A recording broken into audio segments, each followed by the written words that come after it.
Hello dear friends, मैं श्याम सैनी आपका फिर से स्वागत करता हूँ YouTube channel 3S nursing classes पे। तो अपन पढ़ रहे हैं एनाटॉमी एंड फिजियोलॉजी सब्जेक्ट, जिसमें अपन ने इंट्रोडक्शन जो क्लास थी वो कंप्लीट हो गई। उसके बाद अपन ने सेल की क्लास ली है। आज है टिश्यू। ठीक है कि टिश्यू क्या होता है, टिश्यू की हिस्ट्री कैसी थी, किसने डिस्कवर किया पहले, ठीक है, और इसके क्लासिफिकेशन क्या होते हैं। ठीक है, तो अपन इस वीडियो में आज यही डिस्कस करेंगे। ठीक है, तो अपन इस वीडियो में स्टार्ट करते हैं कि टिश्यू की डिस्कवरी किसने की। ठीक है फ्रेंड्स, चलो देखते हैं। इसकी सबसे पहले अपन हिस्ट्री देखते हैं। ठीक है, first time use tissue word by Xavier बिचेट।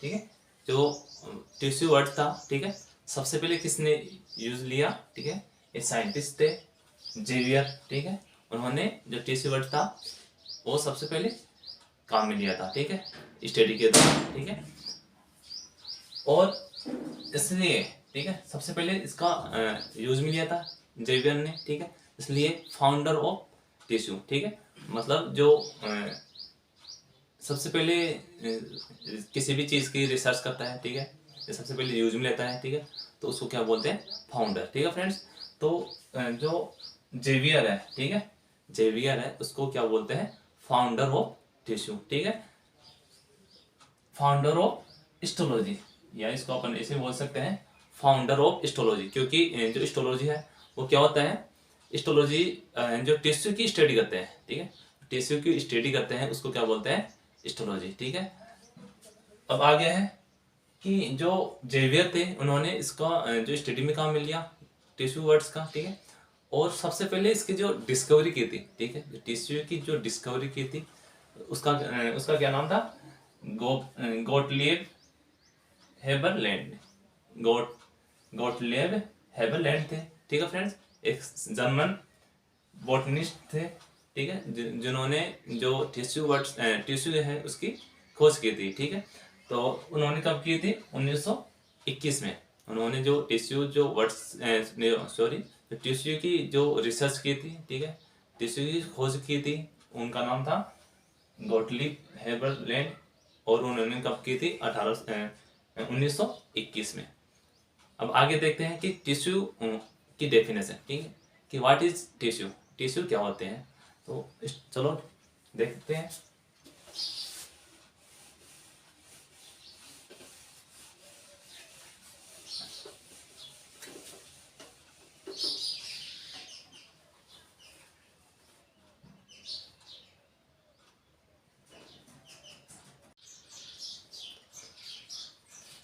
अब आगे है डेफिनेशन ऑफ टिश्यू। ठीक है फ्रेंड्स, कि टिश्यू क्या होते हैं वो अपन इस टॉपिक में देखेंगे। फिर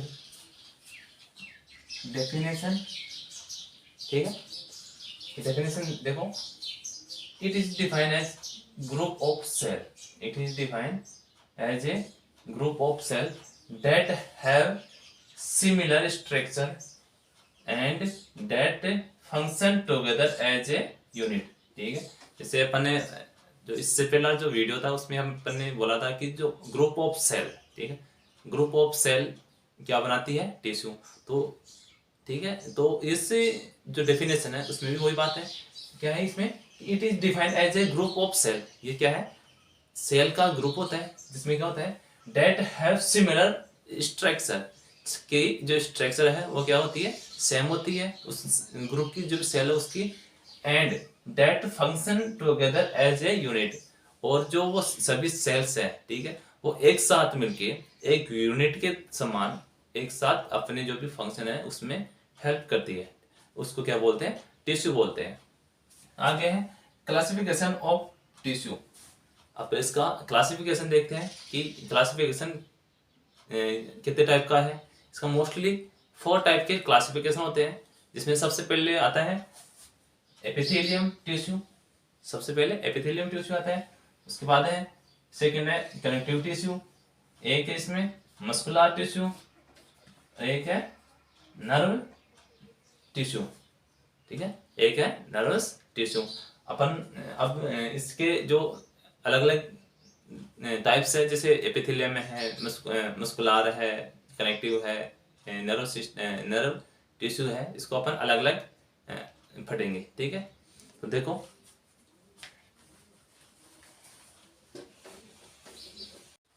आगे है इसका जो क्लासिफिकेशन था, उसमें अपन पहले लेते हैं एपिथेलियम टिश्यू को, ठीक है।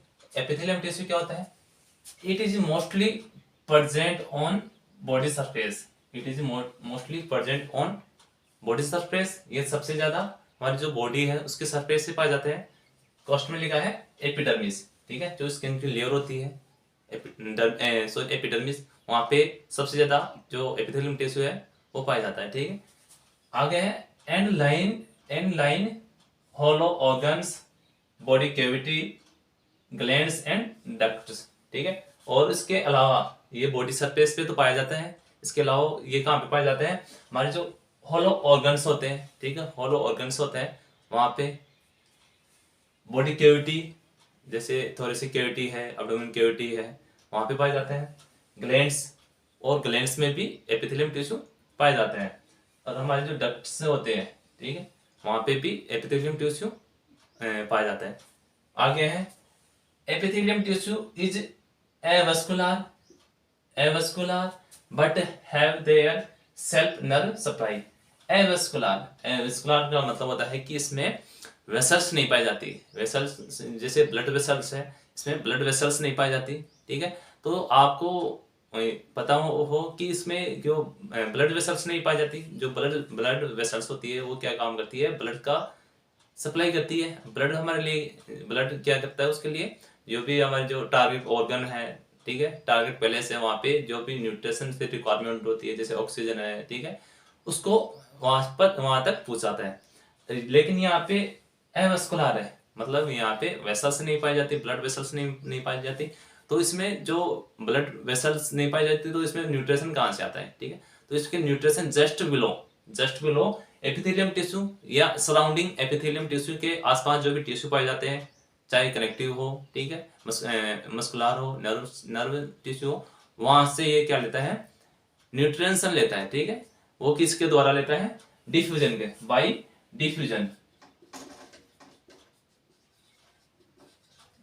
से ये क्या लेता है? न्यूट्रिशन लेता है। डिफ्यूजन का मतलब क्या होता है कि हाई कंसंट्रेशन से लो की ओर, हाई कंसंट्रेशन से लो की ओर फ्लो होना।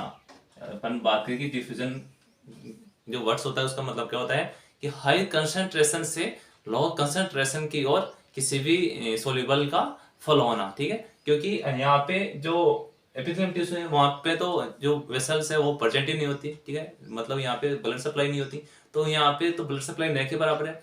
लेकिन इसमें जो डिफ्यूजन है, ठीक है, वो क्या है? लो है, ठीक है। और इसके सराउंडिंग एरिया है वहां पे डिफ्यूजन क्या है?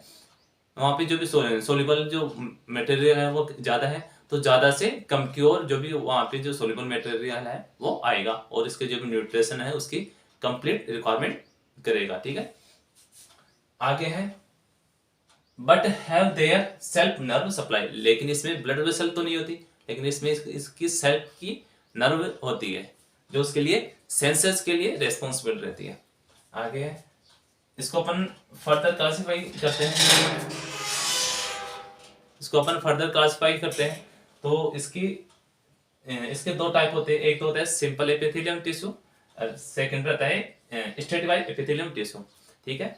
इसमें अपन देखेंगे कि सिंपल एपिथेलियम टिश्यू के अपन इस सिंपल एपिथेलियम जो टिश्यू है इसको भी अपन अलग अलग भागों में डिवाइड करेंगे और इसको अलग से समझेंगे, ठीक है। आगे है अपन इसका फर्स्ट लेते हैं सिंपल एपिथेलियम टिश्यू, ठीक है। इसमें देखो क्या है, it consist of single layer of cell, जैसे इसका नाम ही क्या है? सिंपल, ठीक है, इसका नाम क्या है? Simple epithelium tissue. तो इसमें क्या है कि इसमें कॉम्प्लेक्स नहीं होती, ठीक है, मतलब बहुत सी ज्यादा सेल नहीं होती, बहुत सी ज्यादा सेल की लेयर नहीं होती, तो ये क्या है? सिंपल है, सरल है, ठीक है। तो इसका नाम क्या है? Simple epithelium tissue. तो इसमें क्या लिखा है? It consist of single layer of cell, इसमें ओनली सिंगल लेयर होती है सेल की। जैसे आपको डायग्राम की तरफ बता रहा हूँ, ये क्या है? सिंपल लेयर है, ठीक है, ये क्या है? सिंपल लेयर ऑफ सेल है, तो ये सिंपल है, इसमें ओनली सिंगल लेयर पाई जाती है सेल्स की इस टिश्यू में। आगे है, इसको फर्दर क्लासिफाइड किया गया है। It is classified into 4 groups. इसको फर्दर 4 ग्रुप में क्लासिफाइड किया गया है। कौन कौन से हैं वो देखो। इसमें फर्स्ट है स्क्विमस सिंपल एपिथेलियम टिश्यू। फर्स्ट है स्क्विमस सिंपल एपिथेलियम टिश्यू। सेकंड है cuboidal simple epithelium tissue. Third है इसमें कोलमुनार सिंपल एपिथेलियम टिश्यू। लास्ट है इसमें सिलेटेड सिंपल एपिथेलियम टिश्यू। अपन इसको जो सब ग्रुप है, ठीक है, जैसे स्क्विमस है, क्यूबोइडल है, सिलेटेड है, इसको अपन डायग्राम की तरह डायग्राम इनका अलग अलग डायग्राम बना के फिर समझेंगे तो आपको अच्छे अच्छे से समझ में आएगा। ठीक है, तो अपन इसमें सबसे पहले लेते हैं स्क्विमस सिंपल एपिथेलियम टिश्यू। ठीक है फ्रेंड्स, हम देखो इसमें फर्स्ट है स्क्विमस एपिथेलियम टिश्यू। फर्स्ट है स्क्विमस एपिथेलियम टिश्यू सिंपल। ठीक है, तो ये क्या है, it consist of single layer of flat cell. ठीक है, ये क्या है, आपने बोला कि जो एपिथेलियम टिश्यू है वो क्या है, सिंगल लेयर है। ठीक है, एपिथेलियम में भी सिंपल है, उसमें सिंगल लेयर बन रही थी सेल थी। ठीक है, और उस सिंपल को अपन फर्दर अपन डिवाइड कर किए थे, तो वो देख रहे हैं इसमें फर्स्ट है स्क्विमस एपिथेलियम टिश्यू। तो इसमें वही बात है कि ये क्या है, सिंपल का टाइप पे है, तो इसमें सिंपल में कितनी लेयर थी, सिंगल लेयर थी। तो इसमें भी क्या है, it consist of single layer of flat cell. Flat sales होती है स्क्विमस में। स्क्विमस का मतलब भी क्या है, फ्लैट। ठीक है, तो इसमें कैसी सेल रहेगी, फ्लैट सेल रहती है। इट मेनली फाउंड इन, ये कहाँ पे अपन को देखने को मिलेगी, एल्विलाई में। हमारी जो एल्विलाई होती है रेस्पिरेटरी में। ठीक है, और बोमेन कैप्सूल में। ठीक है, आपका जो रीनल सिस्टम है, बोमेन कैप्सूल है, वहाँ पे स्क्विमस एपिथेलियम टिश्यू देखने को मिलता है। इसकी स्ट्रक्चर देखो, ये कैसी रहती है, फ्लैट रहती है। ठीक है, ये डायग्राम में दिखाई दे रहा है आपको, ये कैसी है, सेल है, फ्लैट सेल है। ठीक है, और इसके सेल के नीचे, ठीक है, इसके बेसमेंट में क्या पाई जाती है, बेसल मेम्ब्रेन। ठीक है, इसके बेसमेंट में क्या पाई जाती है, बेसल मेम्ब्रेन। ठीक है फ्रेंड्स, और इसकी जो शेप होती है सेल की, कैसी रहती है, फ्लैट शेप सेल। अब आगे है क्यूबोइडल एपिथेलियम टिश्यू। इसका जो नाम ही क्या है, क्यूबोइडल, मतलब इसमें जो सेल है उसकी स्ट्रक्चर कैसी रहेगी, क्यूब शेप। तो देखो इसमें it consist of cube shape cell. ठीक है, इसमें जो क्यूबोइडल एपिथेलियम टिश्यू है, इसमें सेल किस प्रकार की है, क्यूब शेप सेल होती है। आगे है इट इज मेनली प्रेजेंट, ये कहाँ पे प्रेजेंट होता है, इन रीनल ट्यूब्यूल्स। हमारे जो रीनल सिस्टम है वहां पे रीनल ट्यूब्यूल्स पाई जाती है, वहां पे प्रेजेंट होता है cuboidal epithelium tissue. And lining of duct of gland, और जो डक्ट की जो ग्लैंड्स जो लाइनिंग होती है, ठीक है, वहां पे भी क्यूबोइडल एपिथेलियम टिश्यू पाया जाता है, सिंपल। ठीक है, अब देखो इसका डायग्राम, ये है क्यूब शेप, ये इसकी जो सेल है वो कैसी है, क्यूब सेल है। ये इसके सेंटर में न्यूक्लियस है होता है, और इसके नीचे भी क्या पाई जाती है, बेसल मेम्ब्रेन।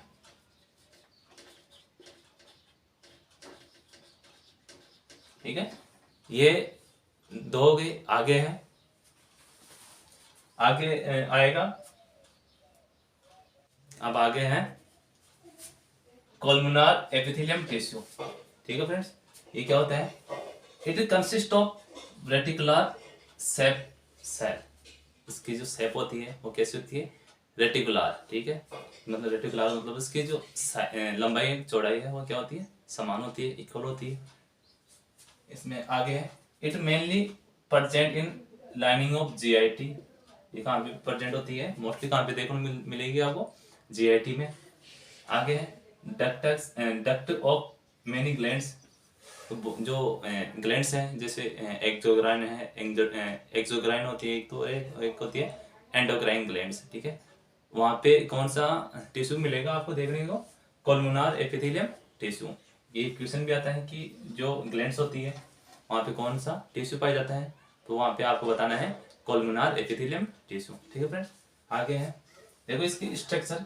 जैसे इसकी जो सेल की अरेंजमेंट है वो कैसी है, रेटिकुलर, मतलब इसकी जो लंबाई और चौड़ाई है वो क्या है, इक्वल है। जो लंबाई एंड चौड़ाई क्या है, इक्वल। जैसे रेटिकुलर मतलब होता है ये इसकी लंबाई एंड चौड़ाई क्या रहेगी, इक्वल। तो इसमें भी ऐसे ही है, इसके नीचे भी वही बात है। इसमें जो बेसमेंट है उसके बेसमेंट में क्या पाई जाएगी, बेसल मेम्ब्रेन। ठीक है, इसके सपोर्ट के लिए। आगे है chelated epithelium tissue. Chelated epithelium tissue, इसका नाम क्या है, सिलेटेड मतलब सीलिया। जो टिश्यू रहेगा, जो सेल्स रहेगी वहां पे क्या प्रेजेंट रहेगी, सीलिया। सीलिया क्या होती है, एक हेयर लाइक स्ट्रक्चर होती है। ठीक है, एक हेयर लाइक स्ट्रक्चर होती है। जो इसका जो फंक्शन है वो होता है किसी भी सबस्टांस को मूवमेंट कराना। ठीक है, एक जगह से दूसरी जगह पे फॉरवर्ड करना। ठीक, तो इसमें क्या है, it consist of ciliated reticular cell. ठीक है, इस प्रकार जो टिश्यू होते हैं उसमें कौन सी सेल पाई जाती है, सिलेटेड मतलब हेयर लाइक स्ट्रक्चर होती है। सिलेटेड रेक्टेंगुलर सेल पाई जाती है। ये कहाँ पे प्रेजेंट होती है, इधर प्रेजेंट कहाँ पे, एक तो रेस्पिरेटरी ट्रैक्ट पे, एक तो हमारी जो रेस्पिरेटरी ट्रैक्ट होती है जैसे लेरिंग्स फेरिंग्स। ठीक है, वहां पे प्रेजेंट होती है ट्रैकिया। एक यूट्रस में भी जो वहाँ पे जो मूवमेंट है वो सीला प्रेजेंट होती है, इसलिए वहाँ पे मूवमेंट पॉसिबल होते हैं। एक होती है फेलोपियन ट्यूब। तो फेलोपियन ट्यूब में जो ओवम होता है, ओवम रिलीज होता है, तो वहाँ पे जो सीलिया होती है वो इसको क्या करती है, मूवमेंट करवाती है, आगे की तरफ पास आउट करती है। ठीक है फ्रेंड्स, तो इसकी जो स्ट्रक्चर है वो देखो, ये क्या है, ये भी क्या है, रेटिकुलर है। लेकिन इसके ऊपर क्या पाई जा रही है, देखो ये क्या है, ये है लाइक स्ट्रक्चर, ये क्या है, सीलिया है। ठीक है, तो इसके लिए इसको क्या नाम दे दिया, सिलेटेड एपिथेलियम टिश्यू। अब आगे है हमारा जो सिंपल जो टिश्यू था, सिंपल एपिथेलियम टिश्यू, वो कंप्लीट हो गया है। अब आगे है स्ट्रेटिफाइड एपिथेलियम टिश्यू। ठीक है, सिंपल एपिथेलियम टिश्यू था वो तो क्या क्या था कि इसमें जो सेल थी वो कैसी थी, सिंगल लेयर। ठीक है, और इसमें कैसी रहेगी, सेवरल लेयर ऑफ सेल। ठीक है, कैसी रहेगी, सेवरल लेयर ऑफ सेल। ठीक है, देखो इसमें it consist of several layer of different cell. ठीक है, इसमें जो लेयर रहेगी वो कैसी रहेगी, सेल की सेवरल, यानी बहुत ज्यादा लेयर रहेगी सेल्स की, वो और अलग अलग उसकी शेप रहेगी, अलग से उसकी शेप है। ठीक है, साइज है वो समान नहीं रहेगी, सभी सेल्स है उसकी जो साइज है वो अलग अलग रहेगी। आगे है इसको जो स्ट्रेटिफाइड एपिथेलियम टिश्यू है उसको फर्दर डिवाइड करते हैं दो भागों में। कौन कौन से हैं, एक तो स्ट्रेटिफाइड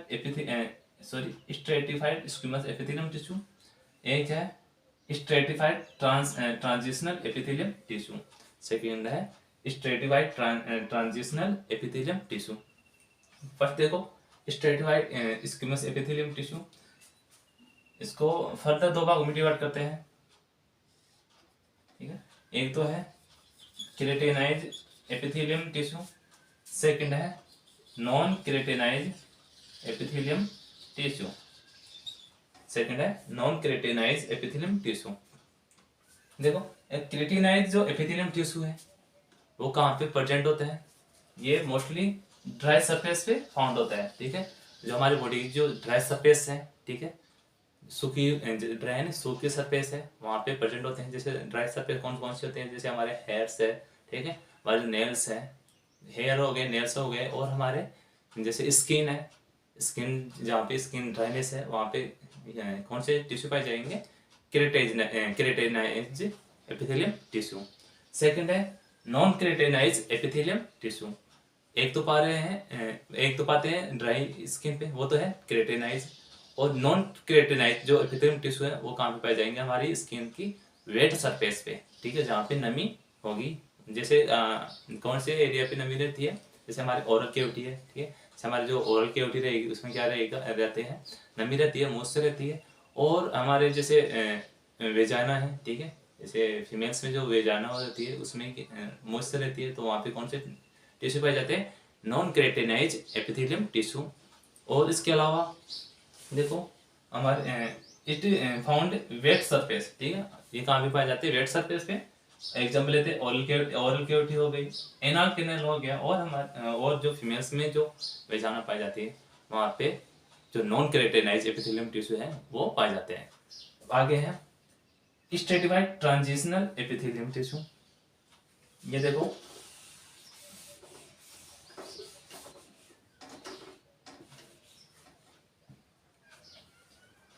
इसमें भी क्या होता है, सेवरल लेयर होती है, सेवरल लेयर होती है सेल्स की।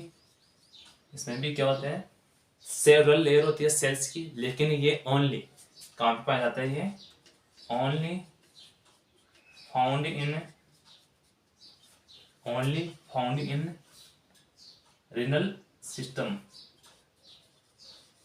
ये रिनल या यूरिनरी,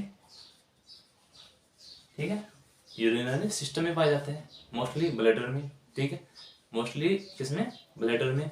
क्योंकि जो ब्लैडर है वहाँ पे आप देखते हैं कि हमारा जो यूरिन फॉर्मेशन है डेली है, वो लगभग 500 से 1500 ml डेली का फॉर्मेशन होता है।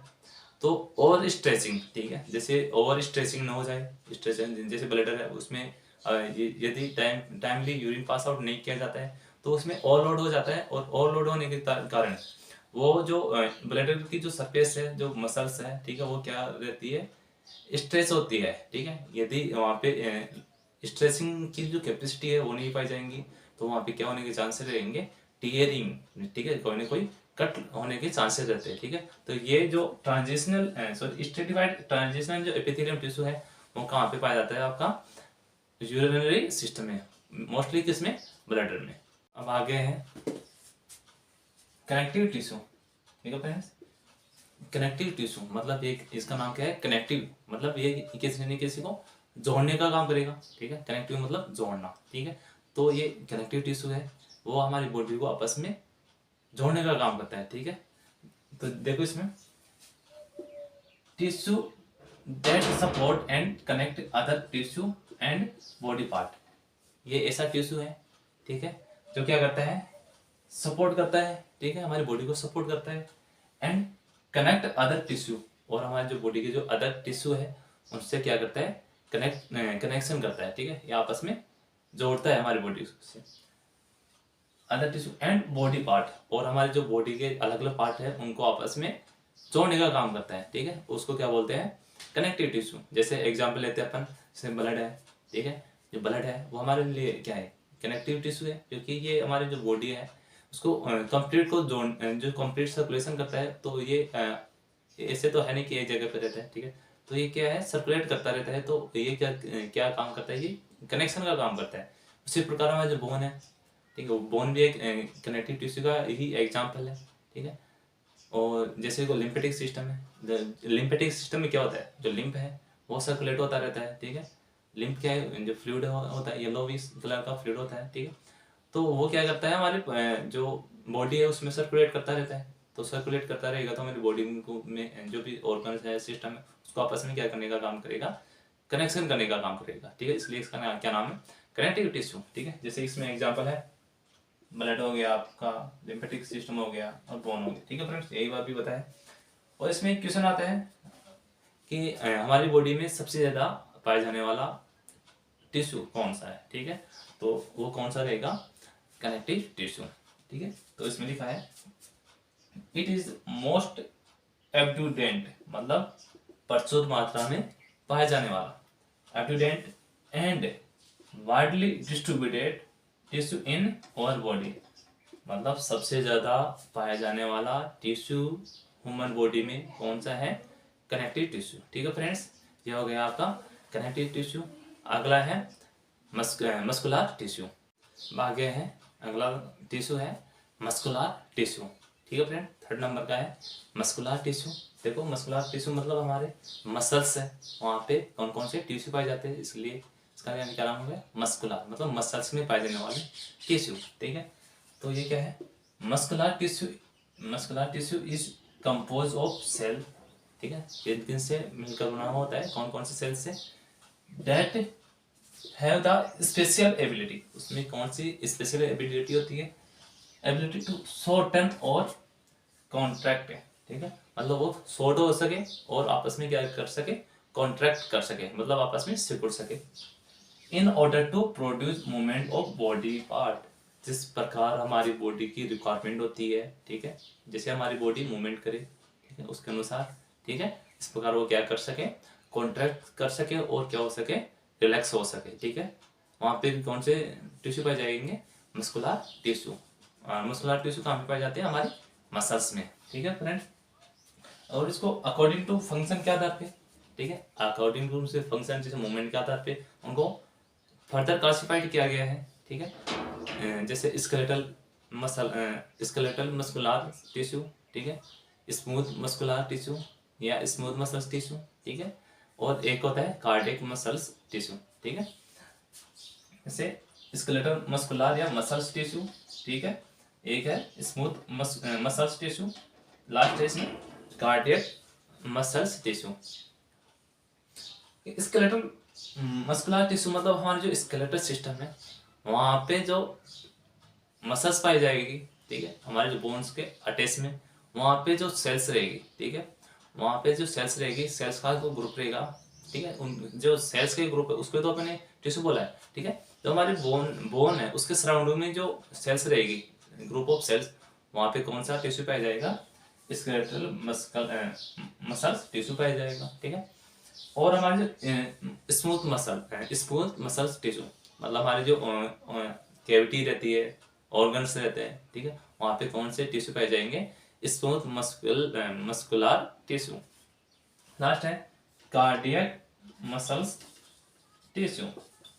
कार्डियक मसल्स टिश्यू ये ओनली हमारे जो हर्ट है, हमारा जो हर्ट है कहाँ पे, हमारा जो हर्ट है वहाँ पे जो कार्डियक है, कार्डियक है जो वर्ड्स है वो किसके लिए काम में लिया जाता है, हर्ट के लिए, ठीक है। तो जो कार्डियक मसल टिश्यू है वो कहाँ पे पाए जाएंगे, हमारे हर्ट में, ओनली स्पेसिफिक एरिया जो हमारी बॉडी है उसमें ओनली जो कार्डियक, आपको पूछे ये क्वेश्चन भी आता है, ठीक है, जो कार्डियक मसल्स है, ठीक है, कार्डियक मसल जो टिश्यू है वो कहाँ पे पाए जाते हैं, तो ये हमारे जो हर्ट है वहाँ पे कार्डियक मसल्स टिश्यू प्रेजेंट होते हैं। जो हर्ट के भी जो मायोकार्डियम लेयर है, मतलब जहाँ पे मसल्स है वहाँ पे ये पाए जाते हैं, ठीक है फ्रेंड्स। जो हमारे जो हर्ट है उसके जो कॉन्ट्रैक्ट्स और रिलैक्सेशन में ये हेल्प करते हैं। ये हो गया आपका मस्कुलर टिश्यू। अब अगला है हमारा जो लास्ट जो टाइप है टिश्यू का वो है नर्वस टिश्यू, वो है नर्वस टिश्यू, ठीक है। इसमें क्या है, it is found in the brain, spine cord and nerve, ठीक है। ये कहाँ पे पाया जाता है, जैसे इसका नाम ही क्या है, नर्व, ठीक है, नर्व टिश्यू, नर्वस टिश्यू, ठीक है। तो नर्वस टिश्यू कहाँ पे पाया जाएगा, जहाँ पे हमारी नर्व रहेगी, ठीक है, मोस्टली जहाँ पे नर्व का नेटवर्क ज़्यादा रहेगा, ठीक है, कहाँ पे रहती है, हमारे ब्रेन में रहती है ज़्यादा, स्पाइनल कॉर्ड में नर्व का नेटवर्क है, और हमारे नर्व, ठीक है, नर्व मतलब जहाँ पे नर्व ज़्यादा है, ठीक है। तो नर्व जो टिश्यू है, नर्वस जो टिश्यू है वो कहाँ पे पाया जाएगा, हमारे ब्रेन में, स्पाइनल कॉर्ड में एंड नर्व में, ठीक है फ्रेंड्स।